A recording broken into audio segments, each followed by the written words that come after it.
آپ رسک لے لیں. میں عمران خان کو یہ ایڈوائز کروں گا, آپ رسک لے لیں, الیکٹیبل کے پیچھے نہیں جائیں. اچھا, آپ رسک لے لیں, ٹھیک ہے, جیسا بھی آدمی ہے, اگر وہ آپ کو سمجھ لگتا ہے کہ اگر الیکٹیبل کے پاس نہیں جائے گا تو وہ فیصل آباد والا سیم آدمی آ جائے گا جو اسٹوڈنٹ لیڈر ہے, پھر اس کی الیکشن کیمپین پہ 3 کروڑ خرچہ کون اگر کرے؟ آج عمران خان پاپولر لیڈر ہے, میں فار ایگزامپل مثال دیتا ہوں, اب لاہور میں ایک لیڈر ہے حامد خان, ٹھیک ہے, میں ان کو بڑا ریسپیکٹ کرتا ہوں, پی ٹی آئی کے بڑے سپورٹر ہیں, مجھے نہیں لگتا کہ ان کو ٹکٹ ملنے والی ہے پی ٹی آئی سے اگلے سال ایم این اے کی.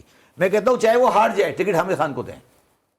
دیکھیے پرابلم جو آپ کی حالیہ کچھ دن پہلے خان صاحب سے ملاقات بھی ہوئی, جو بھی ایسا چھوڑے آگے چلیں. تو آپ بتائیں نا, آپ کی کیا بات ہوئی؟ میرا سوال یہ نہیں, آپ نے ان کو کیا مشورہ دیا؟ میرا سوال صرف یہ کہنے کا ہے کہ عمران خان اس وقت ایک اچھی جگہ بیٹھے ہیں, ان کے پاس پاپولر لیڈر ہیں. ٹھیک ہے, بھٹو صاحب نے 77 میں غلطی یہ کی کہ انہوں نے غلط ٹکٹس دیے.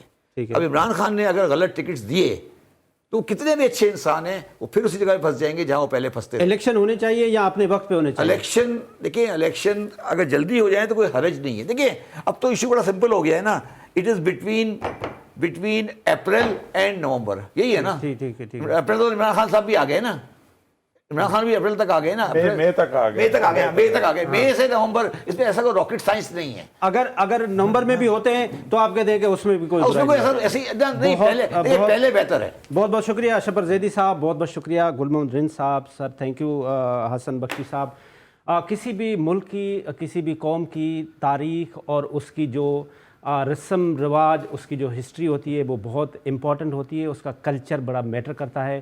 آج سندھ اپنا کلچر ڈے منا رہا ہے اور ہم دنیا میں اور خاص طور پہ پاکستان میں جہاں جہاں سندھی رہ رہے ہیں, ہم ان کو سندھ کا کلچر ڈے مبارک کہہ رہے ہیں. پاکستان زندہ باد.